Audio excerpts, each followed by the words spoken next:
अरे ये तो एक नंबर माल है, सोना है रे सोना। कितना है? 50 ट्राली, 25 ट्राली इस तरफ, 25 ट्राली इस तरफ। अच्छा, किसका माल है? भाऊ का माल है।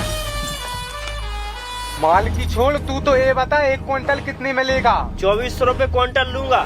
2400 का? चल रहे, ट्रॉलियों को वापस रख ले, चल ट्रॉली वापस। भाऊ जाने से पहले एक बार उसकी सुन तो ले। कैसे सुन लूं? खेत से यहाँ तक फसल लाने में मेरा बहुत पैसा खर्च हो गया, और जैसी क्वालिटी का माल अपने इधर मिलता है, ऐसी क्वालिटी का माल दुनिया में और कहीं नहीं मिलता। अपन मुंह फाड़ के पैसा लेंगे, झुकेंगे नहीं। रुको जरा, अब ट्रालियां वापस नहीं जाएंगी। जो रेट तू बोलेगा उसी रेट पे खरीदूंगा। बोल तेरा रेट कितना है?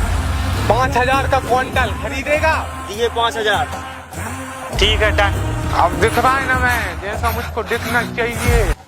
तेरी गाड़ी लेकर जा रहे हैं, पैसा वहाँ में काट लेना।